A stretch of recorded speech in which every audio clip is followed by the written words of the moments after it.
नमस्कार मित्रों, मैं प्रेम लोहिया वेलकम करता हूं आपका अपने YouTube चैनल हरी क्लास में। मित्रों, हमने जो पटवार के अंतर्गत इंग्लिश लैंग्वेज का जो अपने पोर्शन पिकअप किया था, उसके अंतर्गत हमारी जो प्रीवियस सेशंस में हमने जो क्लासें लगाई है वो नाउन बेसिस क्लासें थी और अभी भी नाउन का अपना जो टॉपिक है वो रनिंग में। ठीक है, ये जो हम नाउन का टॉपिक पढ़ रहे हैं ये स्पेशली अगर हम बात करें तो पटवार के पॉइंट ऑफ व्यू से डिज़ाइन किया गया है। लेकिन ध्यान रहे, जो इंग्लिश है या हिंदी है या कोई भी सब्जेक्ट है, अगर किसी भी सब्जेक्ट में वो कॉमन पोर्शन एक्सचेंज करता है तो अगर उसका एग्जिस्टेंस है वहाँ तो सेम ही होता है।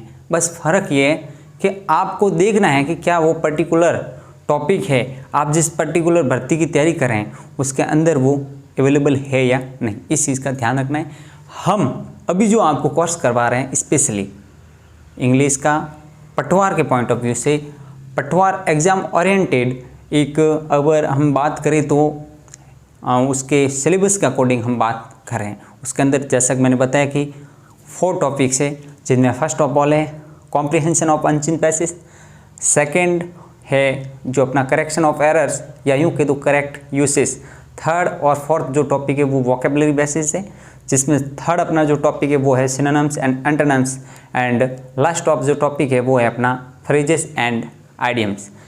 मुझे लगता है कि इतनी बात तो आपको पता ही होगा, क्योंकि कोई भी कॉम्पिटिटर है अगर किसी भी भर्ती परीक्षा की तैयारी कर रहा है तो उसकी सबसे पहली जो नीड होती है कि उसको सिलेबस के बारे में ज्ञात हो, उसे पता हो कि वो किस भर्ती वैकेंसी की वो तैयारी कर रहा है। तो मुझे आशा है कि आपने संपूर्ण पाठ्यक्रम को अच्छी तरह से समझा होगा।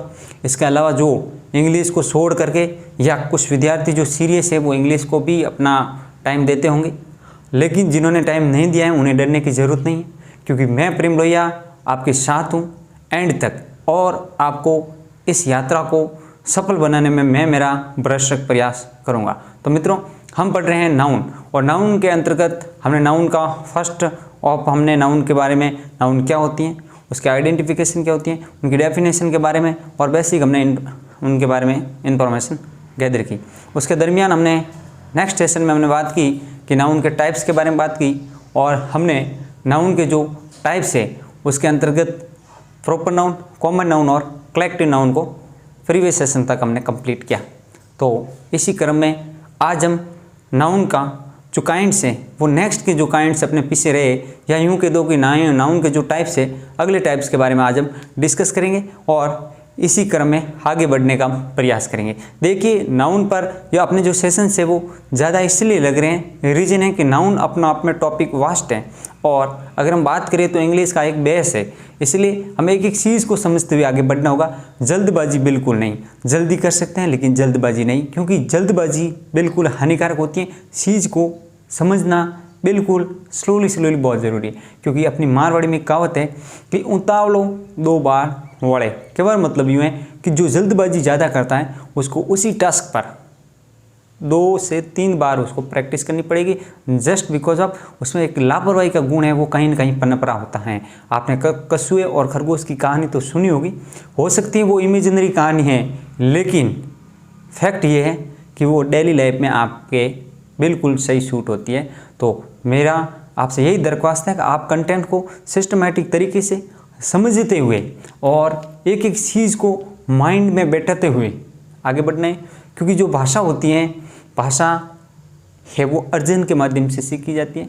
भाषा परिवर्तनशील होती है, इनके अंदर नए नए वर्ड्स हैं वो आते रहते हैं। इसीलिए आपको, जैसे मैं एग्जांपल के तौर पर बात करूं तो मैथ की बात करें तो उसके अंदर जो डिजिट है अपने 10 तक, या यूँ कह दो 0 से लगा कर 1 से लगा करके या 0 से लगा करके 9 तक जो डिजिट हैं उसमें कभी एक्सेंस ना तो होगा है, नहीं होने की संभावना है। लेकिन भाषा के अंतर्गत अगर आप एक्टिव है तो देखना, इंग्लिश के अंतर्गत भी हम बात करें तो डेली जो वर्ड्स हैं वो नए नए आते हैं और लैंग्वेज है वो अपग्रेड होती रहती है।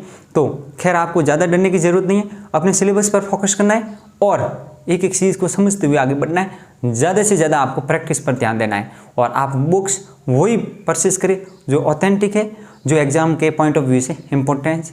ज़्यादा कोई कूड़ा करकट है जो इकट्ठा करने की बिल्कुल ज़रूरत नहीं। तो हम बिना टाइम वेस्ट किए अपने सेशन को शुरू करते हैं। उससे पहले आपसे रिक्वेस्ट है कि अगर आपको लगे कि ये सेशन से आपके लिए इम्पोर्टेंट है तो आप है इस चैनल को सब्सक्राइब तो आपको करना ही है, ताकि आपको इस चैनल पर मिलने वाली तमाम प्रकार की नोटिफिकेशन है वो प्राप्त हो सके। इसके अलावा मैं प्रेम लोहिया, मेरा व्यक्तिगत रूप से एक अलग से पर्सनल चैनल है, वो है यूनिक क्लासेस, आप उसको भी सब्सक्राइब कर सकते हैं। उस पर मोस्ट ऑफ कंटेंट है वो आपको इंग्लिश से रिगार्डिंग मिलेंगे। इसके अलावा वेरियस टाइप के जो कंटेंट है वो भी आपको वहाँ पर अवेलेबल होगा। इस चैनल पर मैं व्यक्तिगत रूप से सेवा दे रहा हूँ जो मेरे फ्रेंड का है, लेकिन मेरा जो चैनल है वो है यूनिक क्लासेस, वहाँ जाकर भी आप उस चैनल को सब्सक्राइब करें, ताकि आपको इंग्लिश लैंग्वेज हो या और भी जो आप सब्जेक्ट हैं जो मैं टीच करवा रहा हूँ उसका आपको बेनिफिट हो सके। एक बात। सेकंड जो मैं आपको बात ये बताने वाला हूँ कि आप बिल्कुल भी इसके प्रति फोबिया नहीं रखेंगे और सीखते हुए आगे बढ़ेंगे। अब रही बात कि क्या मैं पढ़ा रहा हूँ वो ऑथेंटिक है या नहीं, तो इसकी जांच करने के लिए आप मार्केट से कोई भी बुक उठा सकते हैं और वो बुक से आप क्वेश्चन लगाना। जितना मैंने कंटेंट पढ़ा है, ध्यान रहे कंटेंट जितना पढ़ा है उसके अंदर से आपको या यूँ कह दो उस टॉपिक से रिगार्डिंग आपको क्वेश्चन लगाने। ऐसा नहीं कि मैंने आपको प्रोनाउन एडजेक्टिव पढ़ा ही नहीं और आप क्वेश्चन लगाने बैठ जाए और बोलेंगे कि सर हमें तो सॉल्व ही नहीं हो रहे। अरे विद्यार्थियों, वो आपसे नहीं होंगे। रीज़न क्या है? इसका रीज़न ये है कि चूँकि आपकी इंग्लिश है, मैं मानता हूँ कि लो लेवल की है एक बात, और जो क्वेश्चन का लेवल ऑफ डिफ़िकल्टी है वो थोड़ा सा हाई है, और तीसरी बात है कि आपने वो मेरे से नहीं पढ़ा है, या यूँ कि दो किसी भी टीचर से अगर आपने नहीं पढ़ा है। मैं मेरी व्यक्तिगत रूप से बात करूँ तो अगर सेशंस आपने अटेंड नहीं किया या फिर मैं यूँ कि दूँ मैंने पढ़ा ही नहीं, तो आप है उन क्वेश्चन को करने में आपको डिफ़िकल्टी फेस होगी। इसलिए कह रहा हूँ कि क्वेश्चन वही लगाए ताकि आपका मोटिवेशन बना रहे और आपको लगे कि हाँ मैं सही दिशा में काम कर रहा हूँ। तो आपसे ये दरख्वास्त है कि आप प्रैक्टिस ज़रूर करें। तो इसी क्रम में हम नाउन पढ़ रहे थे और नाउन का जो अगला है वो टाइप है, उसकी ओर अपन मूव करते हैं। आज हम जो पढ़ने जा रहे हैं, या यूँ कह दो हम नाउन का जो फोर्थ अपना जो टाइप है हम पढ़ रहे हैं नाउन एक बात, और इसके अंतर्गत आज हम जो ले रहे हैं वो ले रहे हैं मटेरियल नाउन के बारे में। आज हम बात करेंगे किसके बारे में बात करेंगे? Material noun. अब मटेरियल नाउन होता क्या है? तो विद्यार्थियों जो मटेरियल नाउन है इसको आप हिंदी में कह सकते हैं द्रव्यवाचक कह सकते हैं, आप कह सकते हैं पदार्थवाचक कह सकते हैं, लेकिन जैसा कि मैंने आपको बताया था कि there is no existence of Hindi in particular language, यानी कि अंग्रेजी के अंदर हिंदी का कोई रोल नहीं है, कोई अस्तित्व नहीं है। वहाँ आपका पेपर इंग्लिश टू इंग्लिश आने वाला है। चाहे आप छोटे एग्ज़ाम से लेकर के बड़े एग्ज़ाम किसी भी हाई लेवल की तैयारी करें या लोएस्ट लेवल की तैयारी करें, आपके इंग्लिश टू इंग्लिश पेपर आने वाला। इसलिए आप हो सके तो देखिए, हिंदी हमारी भाषा है, ठीक है, और हमारी भाषा होने के नाते हमें उसके प्रति फेद रखना चाहिए, लेकिन एग्ज़ाम की रिक्वायरमेंट के अकॉर्डिंग भी हमें आगे बढ़ना चाहिए। हिंदी की मैं बिल्कुल तो नहीं करने वाला हूँ, क्योंकि अपनी खुद की भाषा है, मुझे गर्व है हिंदी पर, लेकिन इंग्लिश का अंतर्गत हिंदी का रोल नहीं होने की वजह से जो मैं फैक्ट है, कटु सत्य है, उसे आपको अवगत करा रहा हूँ, ठीक है। तो हम बात करें मटेरियल नाउन के बारे में। देखो डेफिनेशन परीक्षा के अंदर नहीं आती है, ठीक है। मटेरियल नाउन होती की है, द्रव्यवाचक संज्ञा क्या होती है? मटेरियल नाउन उन संज्ञाओं को कहते हैं बेसिकली जो नेचुरल फॉर्म में होती है, जिसके माध्यम से और वस्तुओं का क्या होता है? निर्माण होता है। पर्टिकुलर मैं बात करूं, ये पेन है, ये पेन मैंने जब बोला तो पेन क्या है? एक कॉमन नाउन है। क्या है? Common noun.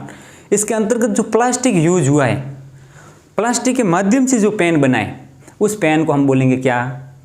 Material noun. आपके सामने मैंने ये व्यक्ति एक पर्टिकुलर आपके सामने, सपोज करो, मुझे ज़्यादा क्या बोलते हैं उसको, वो नहीं आती है ड्राइविंग, लेकिन फिर भी ये मैंने एक पेन बनाया सपोज करो, तो इस पेन को तो हम बोलेंगे क्या? Common noun. क्या बोलेंगे? Common noun. लेकिन इसको जो मेड करने के लिए पर्टिकुलर जो प्लास्टिक यूज हुआ है, क्या हुआ है? प्लास्टिक का यूज हुआ है, उसको आप क्या बोलेंगे? उसको आप मटेरियल नाउन बोलेंगे। क्या बोलेंगे? Material noun. तो मुझे लगता है कि आपको ये बात तो समझ में आई होगी कि ये अपना कॉमन नाउन क्यों है और ये अपना मटेरियल नाउन क्यों है। यानी कि जो बेसिक फॉर्म ऑफ सब्सटेंस, यानी सब्सटेंस की जो बेसिक फॉर्म होती है, या जैसे पर्टिकुलर किसी वस्तु का निर्माण करने की जो पूर्व अवस्था होती है, उसको हम बोलते हैं क्या? Material noun. क्या बोलेंगे हम लोग? Material noun. जैसे एक बात तो ये है कि निर्माण तो होता ही, मोस्ट ऑफ ये जो मटेरियल नाउन होती है, इनसे दूसरी जो वस्तुएं होती हैं उनका निर्माण होता है। आप पानी उठा लो, आप मिल्क उठा लो, कोई भी उठा लो, ये तमाम चीज़ें होती हैं वो मटेरियल नाउन होती हैं। इसके बारे में फैक्ट एग्जाम्पल के तौर पर अगर मैं समझाने की बात करूं, तो जैसे कि मैंने लिखा आपके सामने मिल्क है, मैंने आपके सामने लिखा वाटर, मैंने लिख दिया सैंड, मैंने लिखा स्टोन। ऐसा नहीं है कि पत्थर, भाटों को जो पत्थर होते हैं उनको हम गिन सकते हैं, ऐसा नहीं है, बिल्कुल गिन सकते हैं। लेकिन देखो इंग्लिश के अंदर ग्रामेरियन ने जो सिस्टम बना रखा है उन्हें भी हमें फॉलो करना है। आप यूँ समझ रहे होंगे कि सर हम तो पत्थर को बिल्कुल गिनते हैं, लेकिन देखो ये अनंत होते हैं, इनकी कोई भी फिक्स मात्रा नहीं होने की वजह से इन्हें अनकाउंटेबल मानना है। बाकी मैं भी मानता हूँ बिल्कुल कि हम डेली लाइफ में अगर हम ऐसे एग्जांपल देखते हैं या यूँ कि तो प्रैक्टिकल करने के माध्यम से समझे तो एक पत्थर ये हो गया, जस्ट एग्जांपल बता रहा हूँ, एक ये हो गया, इस तरह से आप गिन सकते हैं, लेकिन ये अनकाउंटेबल है। ठीक है, इसके अलावा अगर हम बात करें ब्रिक के बारे में, ईंटें जिसको बोलते हैं, ठीक है, इसके अलावा हम एयर हो गया, मैंने अभी भी बात की थी, प्लास्टिक के बारे में बात की थी, इसके अलावा अपने जो सिर के हेयर हो गए, ठीक है, इसके अलावा आपके मनी हो गया, क्या हो गया, मनी हो गया, ठीक है, और भी आप बहुत सारे एग्जांपल ले सकते हैं।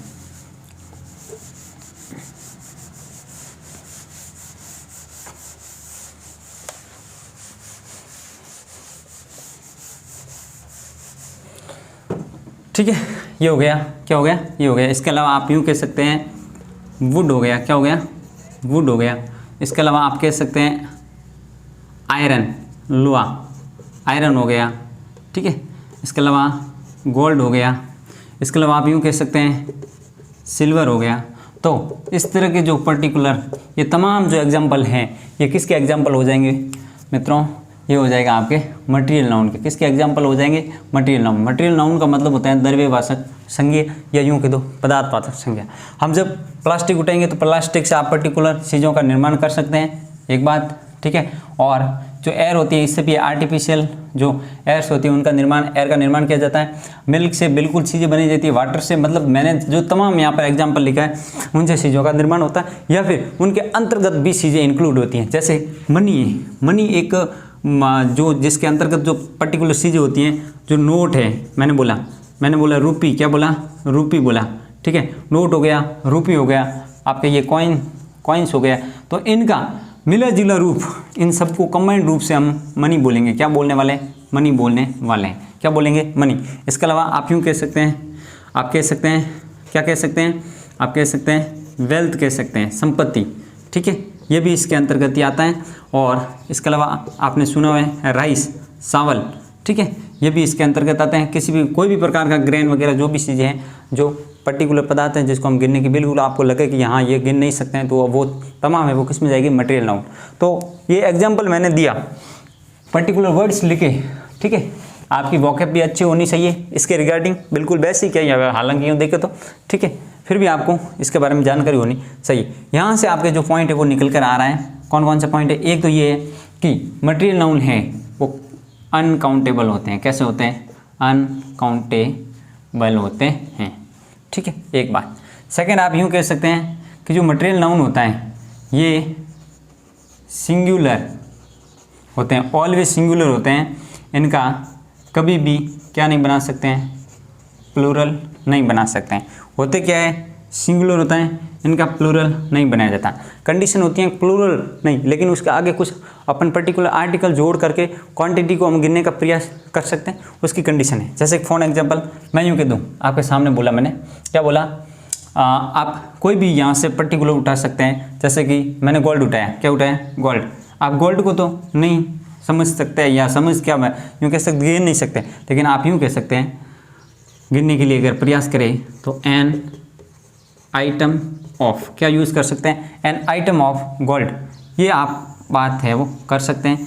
इसके माध्यम से आप ये जो पर्टिकुलर मैंने वर्ड लिखा है, आइटम लिखा सकते हैं।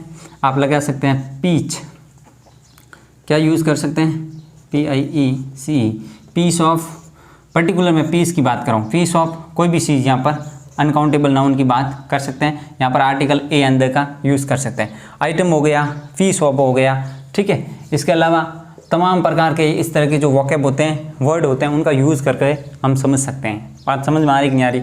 इनके अलावा अगर वर्ड यूज़ करें तो ज्वेलरी, अगर आपको पता है ज्वेलरी है, ये भी अनकाउंटेबल नाउन है। इसके अलावा सीनरी, क्या बोला मैंने, सीनरी वर्ड है, ये भी क्या है आपका अनकाउंटेबल नाउन है। ये तमाम मैंने वर्ड लिखे, बहुत सारे वर्ड हैं जिनको मैं सा कर भी यहाँ नहीं लिखा सकता हूँ। जस्ट एग्जाम्पल के माध्यम से आपको समझाने की बात कर रहा हूँ, ठीक है। तो ये हमने बात की है, किसके लिए बात की है, मटेरियल नाउन के बारे में बात की। अब मैं इनके एग्जाम्पल के माध्यम से आपको समझाने का प्रयास करूँ कि यहाँ से क्वेश्चन कैसे आते हैं। अनकाउंटेबल नाउन होते हैं, बिल्कुल सर, ये हमेशा सिंगुलर होते हैं, उनका प्लूरल नहीं बनाते हैं। एक बात, प्लूरल बनाते हैं तो इस तरह की कंडीशन होती है, अगर एक थिंग है तो आप लगेंगे पीस, क्या लगेंगे, पीस। एक से अधिक है तो आप लगेंगे पीसेस। आप प्लूरल है वो इस अनकाउंटेबल नाउन का नहीं बनाते हैं, आप पर्टिकुलर यहाँ जो आर्टिकल दिया जा रहा है उनका प्लूरल बना करके उसके माध्यम से ये गिनने का प्रयास करते हैं। उस संदर्भ में यहाँ पर आपका आर्टिकल है उसका यूज नहीं किया जाता है, क्योंकि जब प्लूरल हो जाता है उस समय आर्टिकल है ए एन का यूज नहीं किया जाता है। बात समझ में आ रही कि नहीं आ रही? बिल्कुल बात समझ में आ रही है सर। आगे बढ़ते हैं। अब देखो एग्जाम्पल दे रहा हूँ मैंने एक एग्जाम्पल लिखा कि क्या लिखा मैंने लिखा सीनरीज ऑफ, क्या बोला मैंने, कश्मीर इज वेरी चार्मिंग। क्या बोला मैंने, कश्मीर की जो दृश्य, सीनरी का मतलब क्या होता है, सीनरी का मतलब होता है आपका दृश्य। क्या बोलेंगे आप, दृश्य। कश्मीर का दृश्य है वो बहुत ही कैसा है, चार्मिंग। चार्मिंग का मतलब है सुहावना कह सकते हैं, बहुत ही खुशनुमा कह सकते हैं, ठीक है। तो देखो मैंने यहाँ पर कश्मीर वगैरह जो लिखा है इससे कोई मैटर नहीं करता है। यहाँ मैंने आपके सामने अगर आप ध्यान दें तो वर्ड लिखा है सीनरी। क्या लिखा है, सीनरी।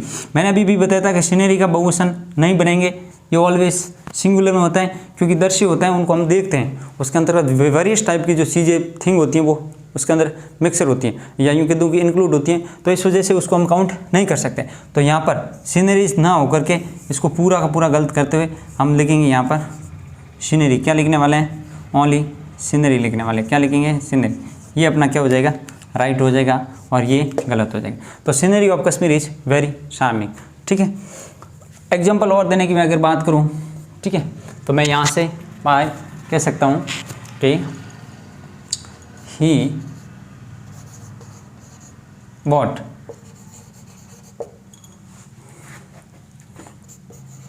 टू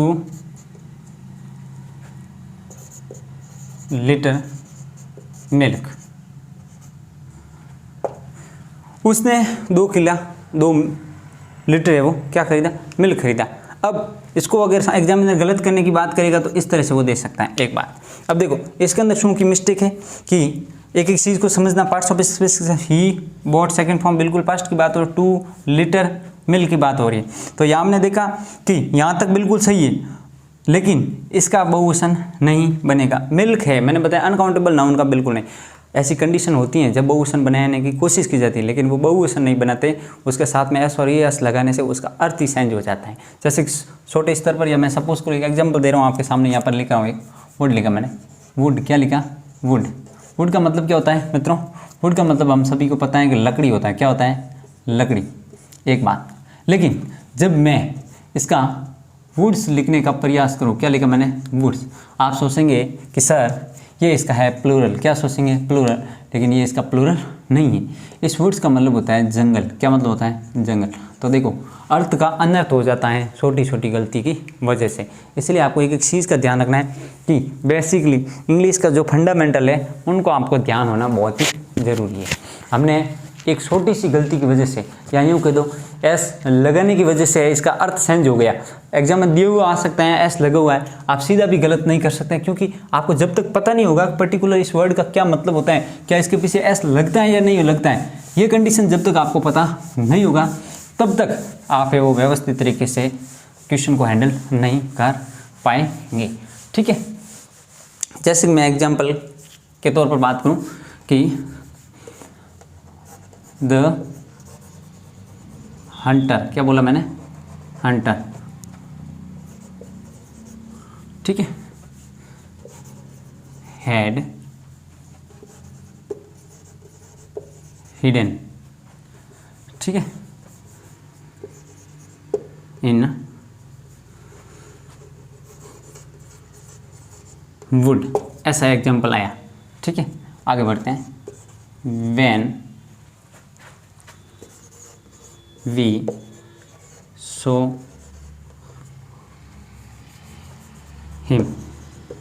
क्या एग्जाम्पल लिया मैंने एग्जाम्पल लिया कि द हंटर, ये एग्जाम्पल है, मैंने बोला कि the hunter had hidden in wood when we saw him.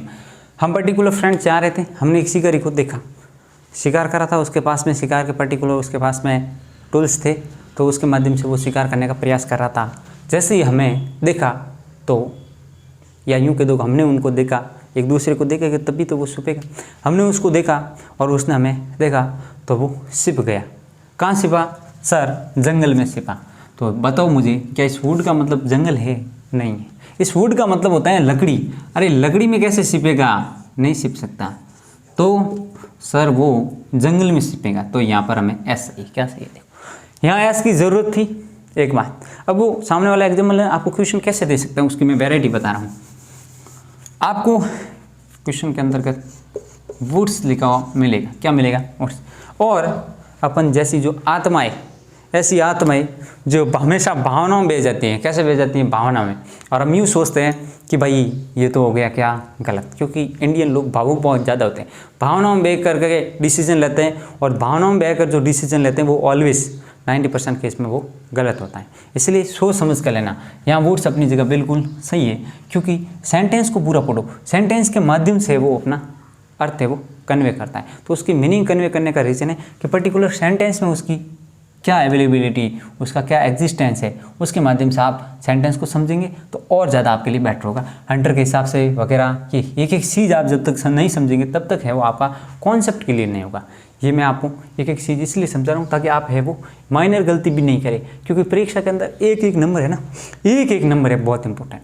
ये मेरे से बेहतर शायद कोई जानता है, क्योंकि मेरे साथ में एक नंबर की भी घटना घट चुकी है, 1 से 2 से 3 बार कट चुकी है। इसलिए मैं आपको बता रहा हूँ कि आप पॉइंट को छोड़ करके एक नंबर की बात करें, 2 नंबर की बात करें, एक एक चीज़ है वो मायने रखती है। मैं नहीं चाहूँगा कि आप बिल्कुल भी जो मैंने गलती की है वो आप करें, ठीक है?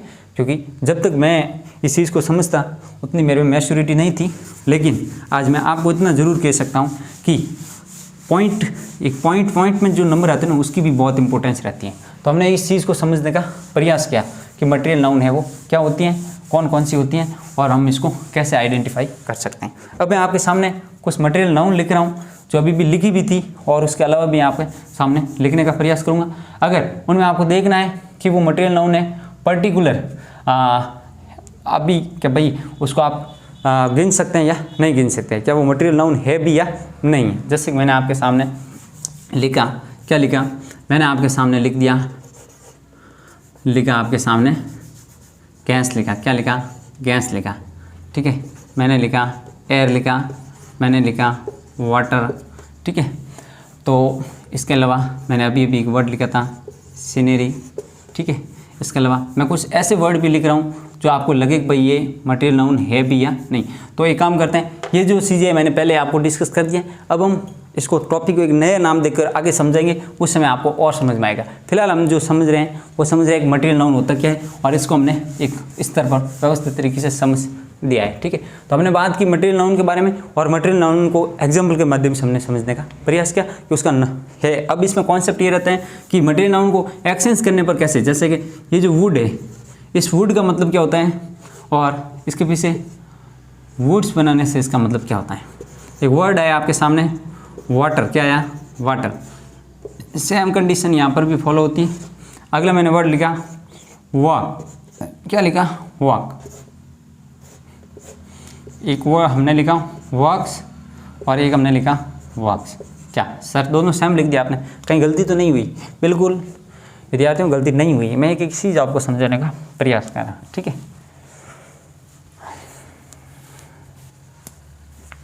ये कुछ पर्टिकुलर वर्ड है जिसको आप समझ ले तो ज़्यादा बेटर रहेगा। देखो इस वुड का मतलब होता है आपके, मैंने बताया था लकड़ी, लेकिन इस वुड्स का मतलब क्या हो जाएगा? जंगल, विपिन, कानन, अटवी, अगर आप हिंदी पढ़ रहे हैं तो। वाटर का मतलब क्या होता है? पानी, जल, ठीक है। यहाँ वाटर के पीछे एस लगा हुआ है, तो इसका अर्थ ही चेंज हो गया, और इसका मतलब हो गया समुद्र। क्या हो गया? समुद्र।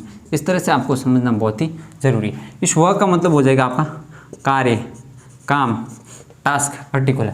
ये एक वर्ब अगर वर्ब की तरफ ट्रीट करें तो ये जब प्रेजेंट सिंपल टेंस के अंतर्गत थर्ड पर्सन सिंगुलर के साथ में हम जब वर्ब का यूज़ करते हैं तो अफर्मेटिव सेंटेंस में वो सिंगुलर में आने के लिए उसके साथ में एस या ईएस का प्रयोग करते हैं। तो ये वर्क्स लिखा, जैसे कि मैंने लिखा ही वर्क हेयर, या मैंने लिखा ही वर्क इन दिस फैक्ट्री। क्या लिखा मैंने? फैक्ट्री। तो आपने देखा कि सर सेंटेंस तो ठीक लगा है, वो इस फैक्ट्री में काम करता है, सही बात, लेकिन आपने देखा कि हमारा जो डूअर है ना, सब्जेक्ट, वो सिंगुलर है, तो जैसा सब्जेक्ट वैसी वर्ब बनी सी, इस हिसाब से यहाँ पर क्या आना चाहिए था? यस, यहाँ से भी आपके क्वेश्चन आते हैं परीक्षा में जो स्पेशली टेंसेस बेस्ड होते हैं। ये चीज़ आप समझ चुके होंगे कि यहाँ पर एस के लगा, इसलिए वर्ब है कैसी? सिंगुलर वर्ब है। कैसी वर्ब है? सिंगुलर वर्ब है, और हमारा ये सेंटेंस सही हो गया। ये एस नहीं था तब तक हमारा सेंटेंस गलत था। तो ये वर्ब के तौर पर एस लगेगा तो इसका मतलब तो कार्य का कार्य ही रहता है, ठीक है। अब ये इसका मतलब होता है कार्य करना। क्या मतलब होता है? कार्य करना होता है इसका मतलब, ठीक है। और यहाँ में अगर वर्क्स की बात करूँ तो इसका मतलब होता है, आप यूँ कह सकते हैं पोइट्री कह सकते हैं, आप यूँ कह सकते हैं रचनाएँ। क्या बोलेंगे आप? रचनाएँ। जो कवि लेखक जो रचनाएँ लिखता है उसको साहित्यिक तौर पर वर्क्स कहते हैं। शेक्सपियर्स वर्क्स, शेक्सपियर्स वर्क्स की बात करें तो वहाँ अपने आप में ये बिल्कुल सही होगा, ठीक है। मैंने एक वर्ड लिखा, क्या? शेक्सपियर्स वर्क्स, तो ये अपना आप में फ्रेज बिल्कुल सही हुआ, क्योंकि शेक्सपियर की रचनाएँ, कालिदास वर्क्स, महाक्स वर्क्स, आप किसी भी लिख सकते हैं, आप लिख सकते हैं प्रेमचंद वर्क्स, ठीक है। तो ये तमाम वर्ड्स हैं वो आपके लिए बिल्कुल फ्रेज ये सही होंगे, और परीक्षा में यहाँ से भी आ आते हैं तो एक एक चीज़ को समझने का प्रयास करना। ये मैंने बताया कि पर्टिकुलर वर्ड होते हैं जिनका बहुवचन बनने का प्रयास करता है, हालांकि वो बहुवचन नहीं होता है। एक्स लगना, एस लगा हुआ अगर आपको मिले तो उसका अर्थ ये न मत समझो कि उसका बहुवचन हुआ है, उसका अर्थ है वो डिफरेंट होता है। तो इन सब का जो अर्थ है वो बिल्कुल डिफरेंट है और इनका अर्थ है वो बिल्कुल डिफरेंट है। तो इस चीज़ को आपको समझना है। तो हमने समझा कि मटेरियल नाउन होती हैं उसका कभी भी क्या नहीं बनता है? बहुवचन नहीं बनता है। अगर हम एस और ईएस का प्रयास करते हैं तो उसका बहुवचन नहीं होता है, बल्कि क्या होता है उसका वो अलग ही अर्थ देंगे, ठीक है। इतनी बात हमने समझी। तो हमने आज बात की है मटेरियल नाउन के बारे में। नेक्स्ट, और आज हम आज की अपनी जो अंतिम नाउन आज की बोलो या फिर यूँ कह दो कि नाउन के जो टाइप्स हैं उनका जो अंतिम टाइप्स की अगर हम बात करें तो वो है हमारे पास में एब्स्ट्रैक्ट नाउन। कौन सी नाउन के बारे में बात करें? एब्स्ट्रैक्ट नाउन के बारे में हम बात करें। एब्स्ट्रैक्ट नाउन के बारे में हम बात करें। हिंदी में बोलते हैं इसको भावार्थक संज्ञा। भावार्थक संज्ञा किसे बोलते हैं? भावार्थक संज्ञा वो होती है जिसको हम केवल फील कर सकते हैं, महसूस कर सकते हैं, लेकिन उसको टच नहीं कर सकते हैं। बात समझ में आ रही कि नहीं? हम उसको देख नहीं सकते, उसको बोलते क्या? Abstract noun. एग्जाम्पल के तौर पर अगर हम बात करें तो हम बात करें ऑनेस्टी के बारे में, हम बात करें लव के बारे में, हम बात करें हैट्रेड के बारे में, हम बात करें काइंडनेस के बारे में, हम आगे और बात करें तो हम बात करें मैनेजमेंट के बारे में, ठीक है। हम बात करें मैरिज के बारे में, ठीक है। हम बात करें इसके अलावा हम बात करें तो इसके अंतर्गत हम बात कर सकते हैं किसके बारे में? हम बात कर सकते हैं चाइल्डहुड के बारे में, हम बात कर सकते हैं फ्रेंडशिप के बारे में, ठीक है। और इसके अलावा हम बात कर सकते हैं किसके बारे में? आप बात कर सकते हैं इसके अलावा ये हो गया मेरी चाइल्डहुड हो गया। इसके अलावा और भी कई सारे वर्ड है, जैसे कि हम बात कर सकते हैं किसके बारे में? आप बात कर सकते हैं ये के दो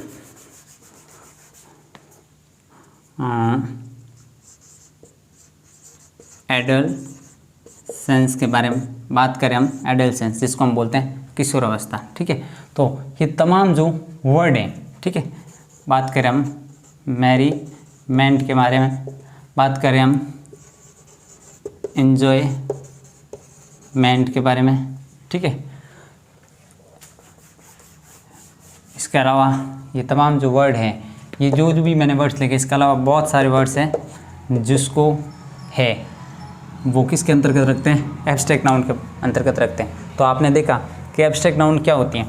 एब्स्ट्रैक्ट नाउन होती हैं उनको हम महसूस कर सकते हैं, टच नहीं कर सकते हैं, फील कर सकते हैं, उसको हम बोलेंगे क्या, एब्स्ट्रैक्ट नाउन बोलने वाले। ठीक है, तो ये honesty, love, hated, kindness, management, marriage, childhood, friendship, adolescence, इसके अलावा मैरीमेंट, इंजॉयमेंट, ठीक है, ये तमाम वर्ड हैं, ये सभी के सब कौन से किस कैटेगरी में जाएंगे, आपके एब्स्ट्रैक्ट नाउन के अंतर्गत ये सब जाएंगे। और इनकी सबसे बड़ी खासियत यही होती है कि ये होते क्या है सर, ये ऑलवेज सिंगुलर फॉर्म में यूज़ किए जाते हैं सर, ये अनकाउंटेबल नाउन होते हैं, अनकाउंटेबल होते हैं। क्यों, जब सिंगुलर होते हैं तो अनकाउंटेबल होते हैं। देखो सिंगुलर इसलिए, अनकाउंटेबल हमेशा सिंगुलर इसलिए होते हैं क्योंकि और कोई ऑप्शन नहीं होते हैं। इंग्लिश में दो ही जो वचन होते हैं, एक वचन और बहुवचन। बहुवचन नहीं होंगे तो फिर एक वचन तो होना मजबूरी हो गई, इसलिए हमेशा अनकाउंटेबल होते हैं। अब सिंगुलर होता है तो इसका हो सकता है ऐसा लगता है कि भाई प्लूरल ही होगा, एक बात है, लेकिन जो अनकाउंटेबल होते हैं वो ऑलवेज क्या होते हैं, सिंगुलर होते हैं। एक चीज़ का आपको हमेशा ध्यान रखना है, ठीक है। जैसे कि मैंने एक यहाँ पर सेंटेंस लिखा एग्जाम्पल के तौर पर, वेरी फेमस है, मैं यूँ कह दूँ, क्या लिखा मैंने कि आपके सामने एक सेंटेंस लिखूँ, ये लिखा, लव इज या आ, ठीक है, ब्लाइंड, प्यार अंधा होता है या प्यार अंधा है, इस हिसाब से देखना कि लव के अकॉर्डिंग आप क्या इज लिखेंगे या फिर आर लिखेंगे। तो आपने देखा कि सर ये सिंगुलर होता है, अनकाउंटेबल होता है, इस वजह से यहाँ पर हम इज लिखेंगे ना कि आर लिखेंगे। इस हिसाब से हमारी ये सेंटेंस सही हो जाएगा। बात समझ में आ रही कि नहीं आ रही है? बिल्कुल सर समझ में आ रही है। तो क्या समझ में आई? अब देखो और मैं सेंटेंस लिखूँ आपके सामने, तो मैंने आगे और सेंटेंस लिखने का प्रयास करूँ। मैंने लिखा ऑनेस्टी इज या आर, ऑनेस्टी इज या आर द बेस्ट पॉलिसी। क्या लिखा मैंने? ऑनेस्टी इज या आर द बेस्ट पॉलिसी। अब सेंटेंस को आप समझने का प्रयास करो। मैं थोड़ा सा हट जाता हूँ कि सेंटेंस में आप कौन सी है वो आपको मिस्टेक लग रही है या इसके अकॉर्डिंग क्या आना सही है, इस चीज़ को आपको खुद को बताने का प्रयास करना अपने स्तर पर। मैं सुन रहा हूँ ऐसा आपको मानना है इमेजिनरी तौर पर, ठीक है। तो ऑनेस्टी हमने बताया कि ये एब्स्ट्रैक्ट नाउन है। एब्स्ट्रैक्ट नाउन होने की वजह से ये सिंगुलर है एक बात, और ये अनकाउंटेबल भी है, इसको हम गिन नहीं सकते। इस वजह से यहाँ पर आएगा क्या, इज, ना कहीं आर, यानी honesty is the best policy. ये तो हमने कई बार सुना है। तो ये जो मैंने एग्जाम्पल के माध्यम से आपको समझाने का प्रयास किया है, बात समझ में आ रही कि नहीं आ रही? तो इस प्रयास का मकसद ये था कि आप हैं वो नाउन के टाइप्स को समझ सकें। बात समझ में आ रही कि नहीं आ रही? नाउन को एक एक हमने जब खोल करके डिस्क्राइब करके आपके सामने समझाने का प्रयास किया, तो इसके माध्यम से आप समझ गए कि इनका यूज़ कैसे होता है। पर्टिकुलर वर्ड्स अनकाउंटेबल या काउंटेबल होते तो है, ठीक है, हालांकि इसको हम व्यवस्थित तौर पर और थोड़ा सा आगे डिस्क्राइब करेंगे कि अनकाउंटेबल और काउंटेबल नाउन कौन से होते हैं, क्या होते हैं इसके बारे में। लेकिन पर्टिकुलर नाउन के अंतर्गत जो वर्ड्स आते हैं वो काउंटेबल होते हैं, या अगर उसका बहुवचन बना दें तो क्या अर्थ में चेंजेज होते हैं, सेंटेंस में उसका क्या यूसेज होता है, आपको अभी समझाए, पहले और भी समझाए। इस तरह से ऐसा नहीं कि नाउन पढ़ा रहे तो नाउन की वॉकअप वगैरह उसका जो रूल है वो बता दिया, नहीं, कॉन्सेप्ट पर चलो। कॉन्सेप्ट बहुत ज़रूरी है। आपके सामने एक वर्ड को ध्यान रखना लाइफ में कि वाई का आंसर आपको मिलना चाहिए। क्यों ऐसा हो रहा है तो क्या रीजन आपको पता होना चाहिए। वाई से आपके सामने एक निकल कर आएगा रीजन। क्या आएगा? रीजन। और जब तक आप रीजन को अगर सेटिस्फाई कर रहे हैं तो आप सही दिशा में जा रहे हैं, और नहीं कर रहे हैं तो फिर आपकी दिशा सही नहीं। बात समझ में आ रही कि नहीं आ रही? तो मेरा अभी तक की इस यात्रा में जो आपको समझाने का जो मोटिव था कि आप पर्टिकुलर नाउन को रटे नहीं, कॉन्सेप्ट बेस्ट समझने का प्रयास करिए। ये बात आप समझ चुके होंगे, ऐसी मैं आशा करता हूँ। आप इसको राइट डाउन करो, और इसके अलावा आपको अगर कोई डाउट है तो आप मेरे साथ में जुड़े रहने के लिए कमेंट कर सकते हैं, और कमेंट करके उसको क्लियर करने का प्रयास कर सकते हैं, ठीक है। अब समझो, यहाँ से हमने मोस्ट ऑफ वर्ड देखे, उनकी मैं आपको प्रकृति बता देता हूँ कि एब्स्ट्रैक्ट नाउन है वो एक्चुअली में होते क्या है। इंग्लिश लैंग्वेज के अंदर किसी भी वर्ड के अंतर्गत मोस्ट ऑफ वर्ड होते हैं, उसमें रूट होता है। क्या होता है? रूट होता है।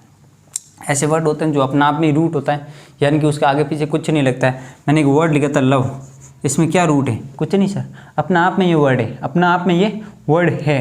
तो जब अपना आप में वर्ड है तो वो अपना आप में एक रूट ही है। बात समझ में आ रही कि नहीं? लेकिन मोस्ट ऑफ वर्ड होते हैं उसके आगे एक लगा होता है क्या?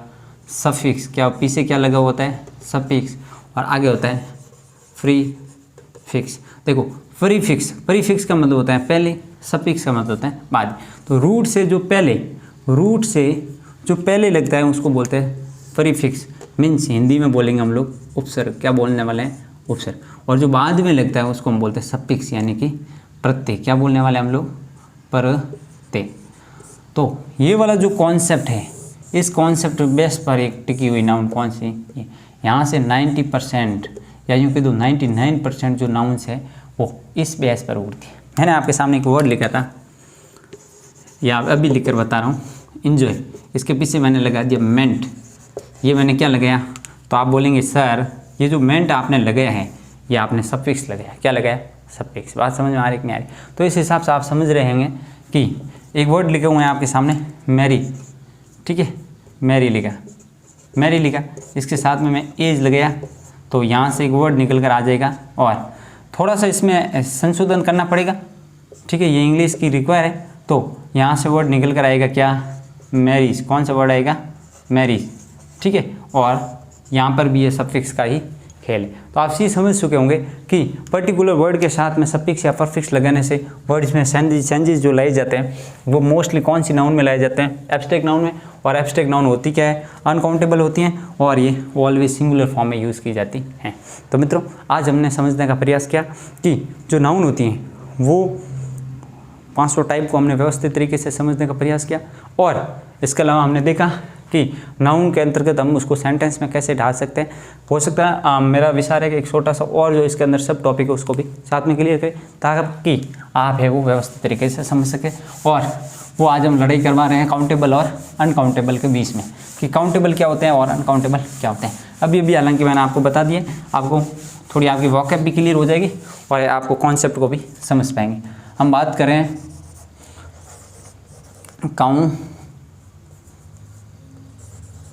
काउंटेबल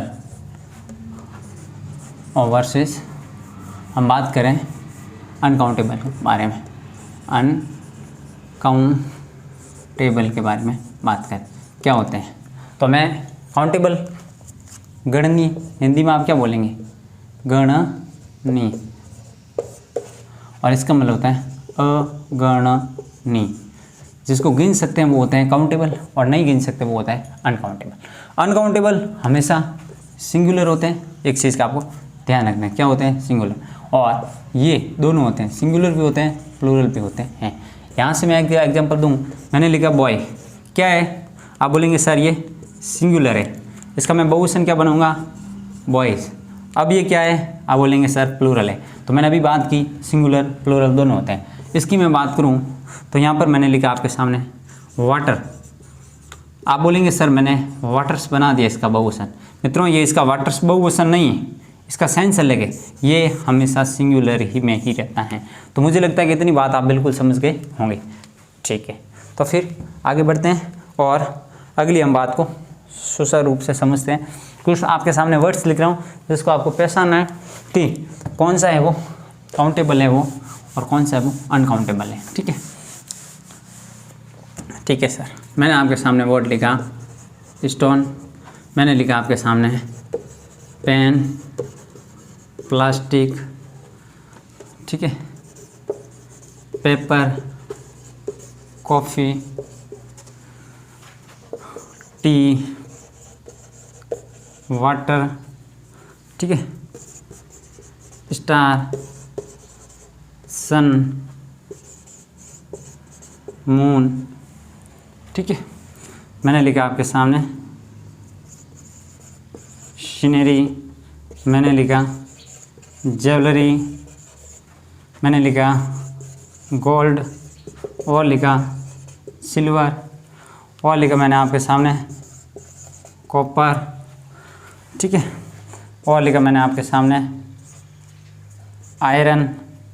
इसके अलावा मैंने आपके सामने लिखा वुड। इसके अलावा मैंने आपके सामने लिखा स्कूटर, मैंने लिखा बाइक, मैंने लिखा व्हीकल, मैंने लिखा ट्रैफिक, मैंने लिखा आपके सामने कार, मैंने लिखा आपके सामने सैंड हो गया, हाँ लिखा सैंड, ठीक है। ये मैंने आपके सामने कुछ वर्ड्स लिखे। क्या लिखे? वर्ड्स लिखे। इस वर्ड्स में आपको बताना है कि इनमें सिंगुलर कौन से होते हैं, प्लूरल कौन से। चलो ये तो आप समझ गए, पहले मैंने बता दिया। काउंटेबल कौन से होते हैं और अनकाउंटेबल कौन से होते हैं, इसको आपको समझने का प्रयास करना है, ठीक है। तो देखते हैं एक को और समझने का प्रयास करते हैं। स्टोन पत्थर बताया था मैंने कि ये आपका अनकाउंटेबल होता है। पेन क्या होता है? बिल्कुल गिन सकते हैं। पेन का जब उसका बहुवचन बनाया जा सके, क्या बनाया जा सकते? बहुवचन, इसका मतलब वो काउंटेबल है। जिनका एक वचन से बहुवचन बनाया जाए वो हमेशा काउंटेबल होता है। पेपर का आपने यूँ बोलेंगे सर पेपर हमने देखा है, आई वॉन्ट टू, मैं यहाँ पर लिखूँ, आपका एग्जाम्पल लिखूँ, ये लिखूँ I want to a paper. आपने ये बोला, लेकिन बोल करके खुश नहीं होना है, क्योंकि ये सेंटेंस है आपका गलत है, क्योंकि अ पेपर है वो बिल्कुल गलत होगा। आप यूँ कह सकते हैं अ पीस ऑफ पेपर बोलेंगे तो आपका ये सेंटेंस सही होगा, अन्यथा ये सेंटेंस होगा गलत। इसलिए पेपर भी क्या है? अनकाउंटेबल। आपको लगे, आपके लगने से कुछ नहीं होने वाला, इसलिए आपको समझना जरूरी। प्लास्टिक तो अनकाउंटेबल है ही है, कॉपी भी आपकी अनकाउंटेबल है। इसके अलावा टी बिल्कुल साई को नहीं गिन सकते, वाटर अनकाउंटेबल, तारे को बिल्कुल गिन सकते हैं। अपन जब सोते रहते हैं रात को, पहले जब हम छोटे थे, अब भी देखते तो अब भी है, लेकिन पहले हम एंजॉय के माध्यम से समझते थे कि ये तारा है, वो तारा, इस तरह से कब वो कहाँ गायब हो गया, इस तरह से मतलब हम लॉजिक लगाते थे और समझने का प्रयास करते थे, ठीक है। तो जब हम तारों को ऐसे गिनने का प्रयास करते थे कि ये गायब हो गया, एक तारा चला गया, अपनी ये मिथ था कि बताते थे, और भी के यहाँ से जो लोग एक्सपायर होते हैं वो जाकर के आकाश में तारे बनते हैं, ऐसी छोटी छोटी बातें, और हम उनको सुन करके अजीब लगते थे, आश्चर्यचकित होते थे। क्योंकि एक जो बच्चा होता है ना, उसके अंदर जो क्यूरियोसिटी होती है, जिज्ञासा सबसे अधिक होती है दुनिया के अंदर। सबसे ज़्यादा अगर कोई जिज्ञासु प्रवृत्ति का कोई प्राणी है इस दुनिया में तो वो होता है बालक। कौन होता है? बालक होता है, ठीक है। इसलिए किसी मनोवैज्ञानिक ने कहा है कि बच्चे को जो सीखना होता है ना, वो 4 से 5 साल की उम्र तक वो सीख लेता है। कहने का मतलब होता है कि उसमें इतनी क्यूरियोसिटी होती है कि उसको सही दिशा दी जाए तो वो काफ़ी कुछ सीख सकता है। बात समझ में आ रही है? और जैसे जैसे एज आती है तो वो डल होना शुरू हो जाता है, इसलिए कहते हैं क्यूरियोसिटी सबसे ज़्यादा होती है। खैर मैं ये समझा रहा हूँ कि जो स्टार होते हैं उसको हम गिन सकते हैं। हाँ, ये विडम्बना है, या यूँ कि तो विडम्बना क्यों बोलेंगे हम, ये तो प्रकृति का नेचर है कि वो नंबर ऑफ स्टार ज़्यादा होने की वजह से, संख्या में ज़्यादा होने की वजह से हम एग्जैक्ट नहीं गिन सकते हैं कि एक्चुअली में तारे कितने हैं। अभी तक कोई नहीं गिन पाया है, वो अरबों खरबों की संख्या में है, ठीक है। बात समझ में आ रही है? मिलियन बिलियन के संख्या में, इसलिए उसको गिन नहीं पाए, लेकिन उसके जो नेचर है वो काउंटेबल है, इसलिए जो स्टार होते हैं वो काउंटेबल होते हैं। सन बोलो सर अनकाउंटेबल। मैंने पहले भी बताया था कि दुनिया में जो चीज़ एक ही है उसको क्या गिनना है। बात समझ में आ रही कि नहीं? मैंने मेरा एग्जाम्पल देकर बताया था, आई एम प्रेम, तो प्रेम मैं, हो सकता है मेरे नाम के अनेक हो, लेकिन प्रेम तो मैं एक ही हूँ, इसलिए मैं मेरे अपना अनकाउंटेबल। जिसकी मात्रा क्वांटिटी दुनिया में एक ही हो, यूनिक हो, वो हमेशा अनकाउंटेबल होगा। चाहे ऑप्शन ले लो, मून ले लो, अर्थ ले लो, कोई भी चीज़ ले लो। बात समझ में आ रही कि नहीं आ रही? ऑटोमेटिक अनकाउंटेबल, सीनरी अनकाउंटेबल, बताया था मैंने। दृश्य को हम गिन नहीं सकते। Jewellery uncountable, gold uncountable. इससे बनी हुई चीज़ों को हम गिन सकते हैं, आइटम को, लेकिन गोल्ड को नहीं गिन सकते। सिल्वर नहीं गिन सकते। Copper uncountable, iron uncountable, would uncountable, scooter countable, bike countable. Vehicle क्या होता है? व्हीकल को तो हम गिन सकते हैं ना, तो ये काउंटेबल। लेकिन ये जो ट्रैफिक होता है ये आपका अनकाउंटेबल होता है। कि आज तो बहुत सारा ट्रैफिक है। अब ट्रैफिक क्या है? ट्रैफिक को आप डिफाइन करके बता सकते हैं कि भाई ट्रैफिक में पर्टिकुलर चीज़ आती है। जब तक आप व्यवस्थित उसको डिफाइन नहीं कर पाएंगे तब तक वो आपका क्या होता है? अनकाउंटेबल होता है। क्योंकि आप अगर उसको काउंट कर सकते तो आप उसको डिफाइन करेंगे। जब आप उसको डिफाइन ही नहीं कर पा रहे हैं, इसका मतलब वो है अनकाउंटेबल। आप कोई चीज़ लेने जा रहे हैं, पर्टिकुलर बाजार से आप लेने जा रहे हैं, शुगर लेने जा रहे हैं, यहाँ आपने नहीं लिखा है तभी भी लिख सकते हैं शुगर, जैसे कि शुगर लेने जा रहे हैं सपोज करो, तो क्या आप यूँ बोलेंगे कि 5 शुगर लेकर आओ? कभी बोला है? नहीं बोला। 15 शुगर लेकर आओ? नहीं। आप बोलेंगे आधा किलो शुगर लेकर आओ, तो आप उसको काउंट कर सकते हैं। पहले से आप मेजरमेंट रख रहे हैं, इसलिए आप उसको किलों के माध्यम से समझने का प्रयास कर रहे हैं, गिन सकते हैं, काउंट कर सकते हैं, लेकिन उसकी क्वांटिटी को नहीं गिन सकते कि 1 शुगर 2 शुगर ऐसे नहीं गिन सकते। तो ये शुगर भी अपने आप में क्या हुआ, अनकाउंटेबल हुआ। क्या हुआ, अनकाउंटेबल। बाइक हो गया, ट्रैफिक हो गया, कार क्या है, सर काउंटेबल है, बिल्कुल गिन सकते हैं। सैंड क्या है, अनकाउंटेबल। तो आज हमने काउंटेबल और अनकाउंटेबल का जो कॉन्सेप्ट है इसको भी व्यवस्थित तरीके से समझने का है वो प्रयास किया। तो मित्रों, हमने अभी तक नाउन के अंतर्गत जो समझे आइडेंटिफिकेशन, नाउन का डेफिनेशन, इसके अलावा नाउन के टाइप्स और काउंटेबल और अनकाउंटेबल तक का कॉन्सेप्ट है वो नाउन में समझ लिया है। आगे की यात्रा है वो आने वाले अगले सेशन में कंटिन्यू करेंगे। तब तक के लिए आप इन सेशन को व्यवस्थित तरीके से समझना है। एक नोटबुक लेनी है और उसके अंतर्गत आपको लिख करके एक एक चीज़ को समझने का प्रयास करना है। बहुत सारी गर्मी होने की वजह से है थोड़ी सी मुझे भी प्रॉब्लम होती है। रीज़न ये है कि अगर हम यहाँ फ़ैन वगैरह की व्यवस्था करें तो फिर आपको जब आप देख रहे होंगे क्या बोलते हो, जब हम सेशन आप अटेंड कर रहे होते हैं उस समय आपको दिक्कत आती, पास से जो एयर की, जो पंखे की जो वॉइस है ना, आप यूँ कह सको उसकी नॉइस होने की वजह से दिक्कत आती है। इसलिए थोड़ी डिफ़िकल्टी मुझे फेस होती है, लेकिन फिर भी उसको मैं हैंडल करने का प्रयास कर रहा हूँ। ठीक है, आपसे ये दरख्वास्त है कि आप एक एक चीज़ को समझते हुए, और अगर समझ में नहीं आए तो आप कमेंट बॉक्स में ज़रूर लिखें। इसके अलावा आपकी कोई भी क्वेरी हो, कोई भी आपको डाउट हो किसी भी प्रकार से, आपके कैरियर से रिलेटेड हो, किसी भी सब्जेक्ट को लेकर के, किसी भी वैकेंसी को लेकर के हो, तो आप इस हरी क्लासेस के अलावा एक चैनल है यूनिक क्लासेस, उसको भी सब्सक्राइब कर ले। वो मेरा व्यक्तिगत पर्सनल चैनल है। ठीक है, तो उस पर भी आप जा करके उसको एक बार ऑब्जर्व ज़रूर करें। ठीक है, लास्ट में मैं यही कहना चाहूँगा कि आप क्लास है वो नियमित रूप से अटेंड करें और वीडियो को बिना स्किप किए पूरा देखें। जब तक आप पूरा नहीं देखेंगे तब तक आपको समझ में आने वाली है नहीं कोई भी चीज़। ठीक है, देखना, पूरा ज़रूर देखना, क्योंकि किसी ने कहा है कि धैर्यशील और कर्मठ व्यक्ति है ना, वो सबसे ज़्यादा दुनिया इस लाइफ में, अपनी लाइफ में वो सफल होते हैं। पेशेंस रखना बहुत ही ज़रूरी है। Patience is very important thing in our life. हमारी ज़िंदगी के अंदर जो पेशेंस होता है वो सबसे महत्वपूर्ण है, वो सबसे ज़्यादा मायने रखता है। तो आपको ध्यान में रखना है कि पेशेंस रखना है। इसके अलावा रोज़ाना डेली का डेली रिवीजन करना बहुत ज़रूरी है, लिखना भी बहुत ज़रूरी है और समझना भी बहुत ही ज़रूरी है। तो मित्रों, आज का सेशन यहीं पर हम समाप्त करते हैं। अगर आपको सेशन अच्छा लगे, आपको लगे कि हेल्पफुल है, आपके परीक्षा को पॉइंट ऑफ व्यू से इंपॉर्टेंट है, तो प्लीज़ आपसे रिक्वेस्ट है कि इस सेशन को लाइक, सब्सक्राइब और शेयर जरूर करें। आज के लिए इतना ही। थैंक यू, धन्यवाद।